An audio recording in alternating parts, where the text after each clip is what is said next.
Even elite athletes can get tied up with unhelpful thoughts, and today we're going to quickly review one way you can loosen those ropes.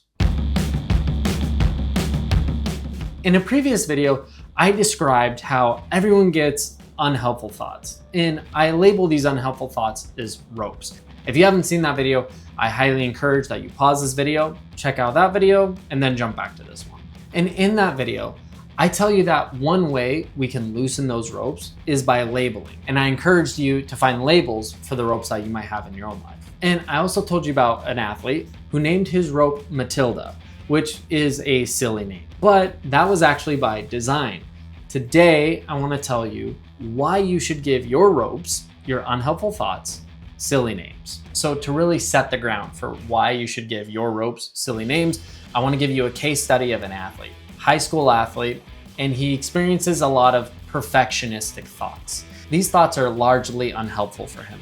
One way he can start to separate himself from these unhelpful thoughts is by labeling. Now, we're going to pretend that he decided to label his perfectionistic thoughts Lucy, which just happens to be the name of his ex-girlfriend, who was also a little bit of a perfectionist. Now, I know that's a little bit facetious to name your thoughts after an ex or somebody that you know in reality, but nonetheless, that's probably pretty funny for this basketball player to think in his head, oh, that's just Lucy talking to me right now, or oh, hey, look, there's the Lucy rope. Assuming you've gone back and watched that video, if you hadn't already, you know that when we label our thoughts, it allows us to defuse from our thoughts.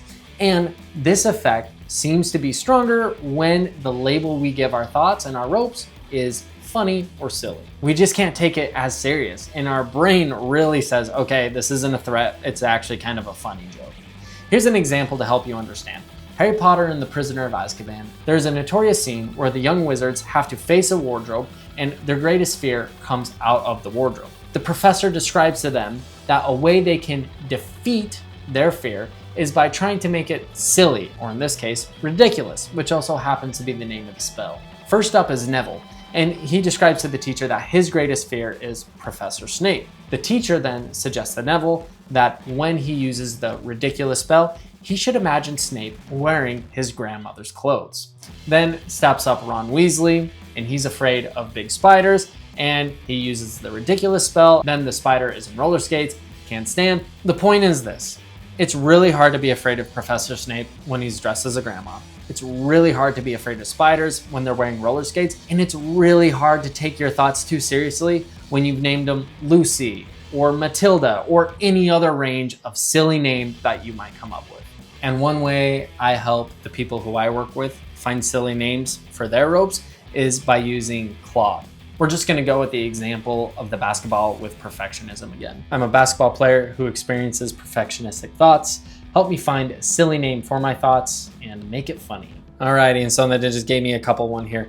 The free throw philosopher, the stat gremlin, the inner announcer, senior perfecto, the replay machine, and you can keep generating different thoughts, or maybe you can think of somebody from your own life who embodies this type of thought that you're having, such as the perfectionistic basketball player with his perfectionistic girlfriend. Let's do another example here. I am a business person who struggles with public speaking anxiety. Help me find a funny name for my anxiety and make it funny.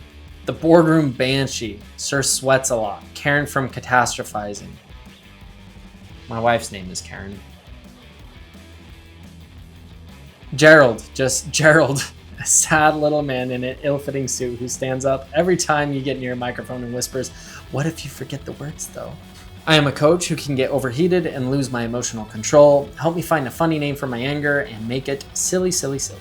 Sir Blows a Whistle, Coachosaurus Rex, that is hysterical. So if you're a coach and you often get angry towards your athletes or the officials when you experience those thoughts, you can just say, all right, Coachosaurus Rex is here. And that can be enough to cognitively diffuse. Trumpet McGee, spaghetti mode.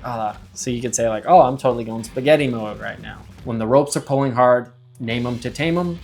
And you can do that even better by giving them silly names. I hope you enjoyed this video, and I hope you are able to reflect on the ropes you have in your life, and that maybe you can come up with a silly name for those ropes. Thanks for your time. Hope you guys have a good week. Rock on.